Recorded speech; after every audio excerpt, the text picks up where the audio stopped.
بات کریں جنگ پولیس کی جانب سے پتنگ بازی کے خلاف کارروائی جاری ہے۔ پولیس کی جانب سے طلباء اس سے ہونے والے نقصانات کے بارے میں آگاہی دینے کا سلسلہ بھی جاری ہے۔ مزید جانتے ہیں اپنے نمائندے محمد ریاض شاہد سے۔ ہاں جی بالکل، جھنگ پولیس کی جانب سے پتنگ سازوں اور پتنگ بازوں کے خلاف جہاں بھرپور کارروائیاں جاری ہیں، وہیں طلبہ و طالبات میں آگاہی دینے کا سلسلہ بھی جاری ہے۔ اس سلسلے میں آج تھانہ سٹی کے ایس ایچ او شاہد امیر قادری نے اسکول میں بچوں سے خطاب کیا اور ان کو پتنگ بازی اور پتنگ سازی کے نقصانات سے آگاہ کیا۔ اس والے سے بات کرتے ہیں۔ سر، کیا کہنا چاہیں گے؟ آج آپ کا بڑا مفید بولے آپ نے ایک لیکچر دیا بچوں کو،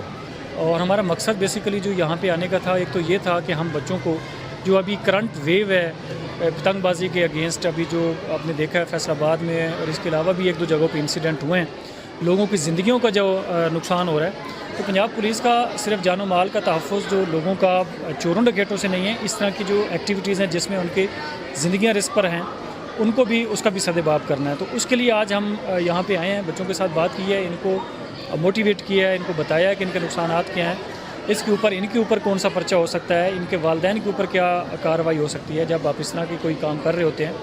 اور اس کے ساتھ ساتھ اپنے ان بچوں کو میں ذاتی طور پہ سمجھتا ہوں کہ ان کی اس طرح کی لیکچرز ہونے چاہیے تاکہ بچوں کو پتہ چلے کہ آپ نے بیسک لاز کون سے ہیں، رولز اینڈ ریگولیشن کیا ہیں۔ آج بالکل بچوں نے جو ہے آج ایس ایچ او تھانہ سٹی شاہد امیر قادری کے خطاب سے متاثر ہو کر یہ وعدہ بھی کیا کہ آج کے بعد وہ پتنگ بازی نہیں کریں۔